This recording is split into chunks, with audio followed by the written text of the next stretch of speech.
Okay, what's good, YouTube? It's your man BG Tech Life. Today we got the Pixel 6 Pro on the desk, and we got the iPhone 12 Pro Max on the desk. And I'm just going to talk about my use case, what I use them for, what I like about them, what I don't like about them. I'm really just putting unbiased information out there and what I think, would attract somebody to each device and kind of like what each device lacks.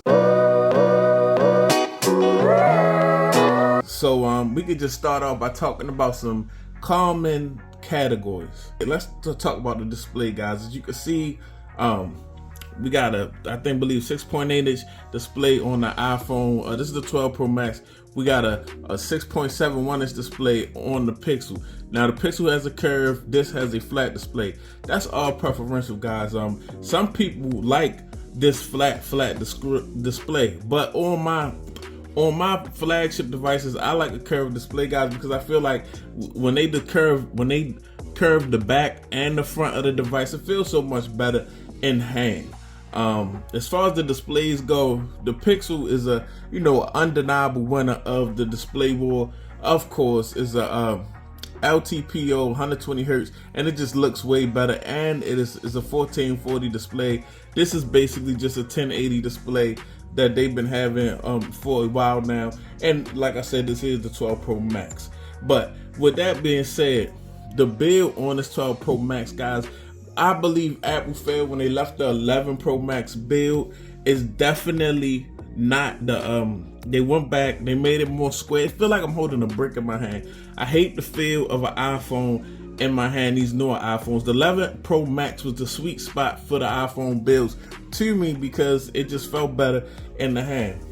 Now, with that being said, guys, as far as displays go, that's all subjective. If you like flat, if you like curved, and also if you like this build that the iPhone has now against a more curved hold in the hand build, they both have plastic, glass backs. They both basically glass slabs. Of course, now as far as the notch and the pinhole, aesthetically, I'm going to always go with the pinhole, guys. The pinhole look way better than the notch. The Pixel 6 Pro is less bezelier. It has less of a black bezel around the screen, so definitely I like that. It does the reflection thing on the display because of the curve. So that is a little, something that you do have to worry about when you got a curved screen on the device. Okay, about the iPhone, guys, it has facial recognition. I've learned to love Face ID. Face ID is very good. It works very well. It's very convenient. Now, opposed to the Pixel 6 Pro, you got an under display fingerprint scanner and you have no option at all for facial recognition. I'm like, Google, won't you at least throw some type of facial recognition on there?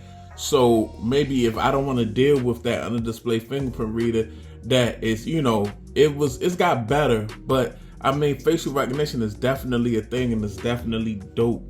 So yeah, with that being said, I just don't understand, even if it's probably not going to be as maybe secure as Face ID is, because I believe Apple uses some type of other sensor combined for Face ID. But with a front facing camera, they could put facial recognition on the device, and that's one thing that I've been wanting so bad for Google to do, and they haven't done it. But that Face ID on the iPhone is clutch. And then on the flip side, it's like all my apps on my iPhone are Google. Because we all know that Siri is trash, guys. Why are you so trash? That's not nice. Siri is super trash. I don't want to say, the term to start Google up, but you know how Google does. It does this thing. It's good. It's just, you can give it very, very good voice commands.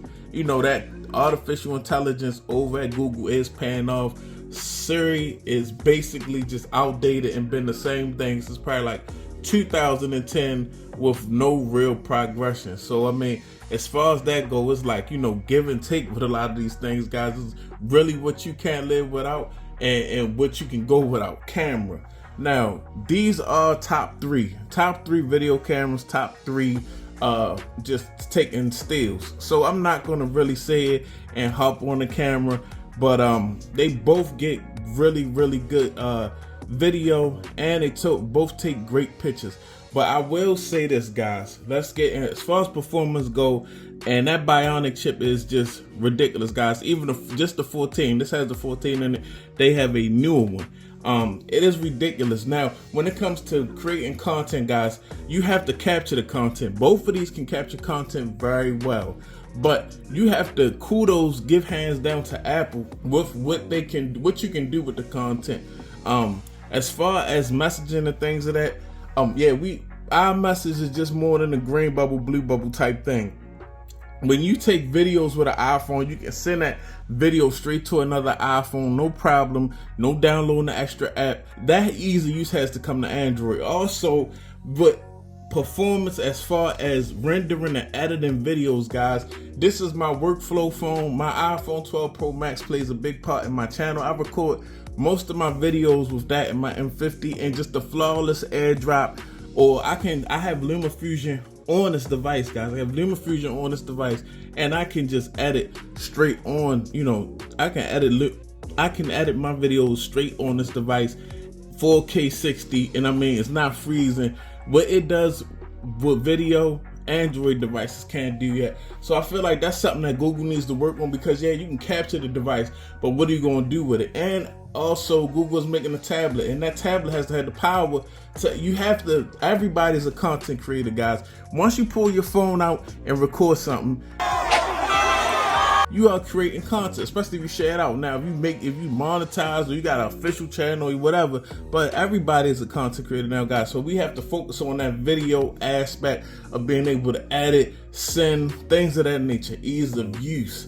Now, as far as fluidity, guys, that's a big thing now. And I'm sorry, guys, with this 120 LTPO display that's on the Pixel 6 Pro, it's got it, guys. I mean, this device is moving super smooth now. The iPhone is still smooth, but it can't compete with what this hardware and the way that this software is optimized on this Android beta. They do have a beta for the iPhone, the iOS 16, but I choose not to use that beta because I use this for most of my production, guys, and I need it to work exactly the same way every time. It's really a work phone. But definitely with the fluidness and the smoothness, just the whole overall UI, guys, I will say this. By itself, iOS is very weak without the ecosystem, without the iMessage. It's very weak right now. Android is very smooth. It's the ease of use as far as customizing it.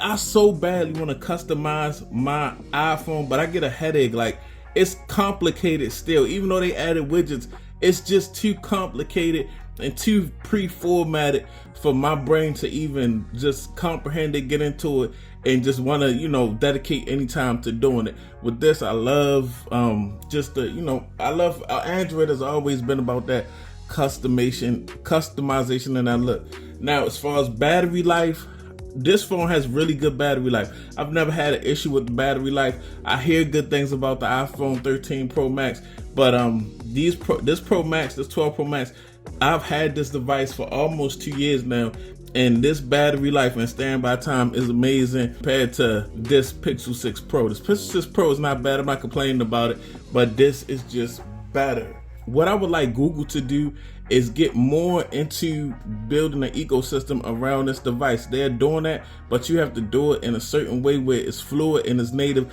Like, we need certain native things in the phone dialer and the text messages to match, to rival the iMessage. Nothing is rivaling that right now. I know they got RCS going on. You have to download it. Android and Google need to put their foot down and get something native to every Android phone. That's Apple's stronghold. Also, just like I said, the video editing, the LumaFusion, things of that nature. Apple's stronghold is what it can do with the content that you take, because you can really edit it and really send it off and really just do different things that you can't do with video from a Pixel device. I'm a phone creator, so I know the struggles. It's not really a struggle now as much, but it's not as convenient. But that was just me having a conversation with you guys, telling you some of the, the pluses to these things and the woes to these things, really cutting it down the middle. If you're not subscribed, get subscribed. It's your man BG Tech Life. Follow me on Instagram and Twitter, BG_Tech Life. I'm out. Peace.